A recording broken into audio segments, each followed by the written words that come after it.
wannan rana da ake yau gaskiya ana rana tana ta kwallon mutane sai ka ce irin tsakiyar kaka din na haka. Ina wannan yarinya ce ne na ta shiga. Wa alaikum salam. Yaro Khadija wa ke kiranta? To kaje tana zuwa. Ranar nan a zo ana kiran mutum ciki. Khadija Na'am. Ko mana kina ina ne an kira ki kina ji kin shiga daki kin zauna? Fito mana. Ko za mutum ya shiga daki ko za bi bai ji. Gashi a gidan ma kana kofar daki rana za ta dame ka. Mutum sai shiga daki ya zauna fi sabilillah. Me yake a ciki ne? Ke ko gajiya da zaman daki ba ki? Ba abin da nake yi. Yaro ne yazo yanzu ana sallama da ke kofar gida. Ko baki san da zuwan shi ba? Wa alaikum salam to. An ce wai Khadija ta ji. Wani ne ya ƙara zuwa? Waye shi kuma? Wasu ne sun ce yanzu ne. To je ka. Sabilillahi abin da yake yakin kyauta kenan. Ki ta soke ki ta tara mun maza a kofar gida. Daga wannan ya zo, wannan ya zo. Kwana nawa ana abu daya. Na ce ki fitar da wanda kike so zaki aura. Wajen sati 2 kenan na ga miki kin ce in baki sati 1. Sati 2 kenan.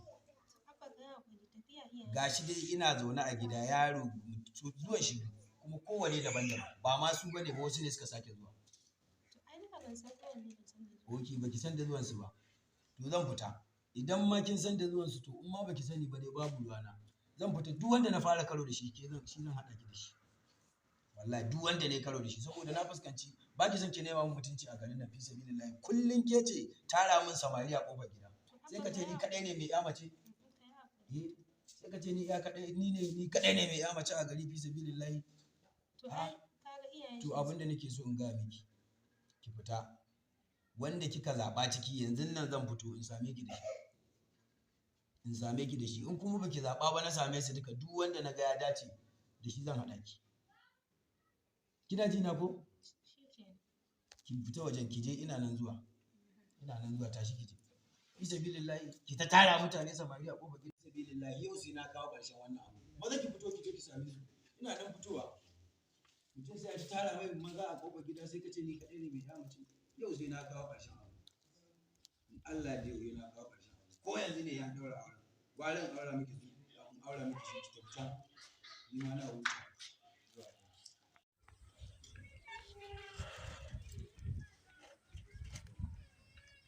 Wai kai dan Allah ba ka ƙara zuwa ƙofar gidanmu ba saboda naci shi ne ma gashi ka dawo to dan Allah maza ka bar ƙofar gidanmu ni dai kafin babanmu ya fito dan Allah ni dai ina mai roƙon. Aba Khadija me haka ne? Ki hakuri mana duk waɗannan da kike gani duk ƙalƙali banza ne. Ni ne masoyanki na gaskiya idan kin fahimta. Wannan wani irin magana ne? Kai baka san mace ba, mace allura ga ruwa ne, ya rabo shi ke dauka. Amma ka zo shi sha wuta kake. Me rabon zai dauka? So ka kasa. Me rabon zai dauka? Barka da fitowa baba. Yauwa barka dai sannu. Barka da fitowa baba. Yauwa sannu. Barka da ya gida lafiya. Masu gidan lafiya lau. Ya shi kawo. Lafiya lau. Kuma da sannu. Duk samarin ki ne dukansu.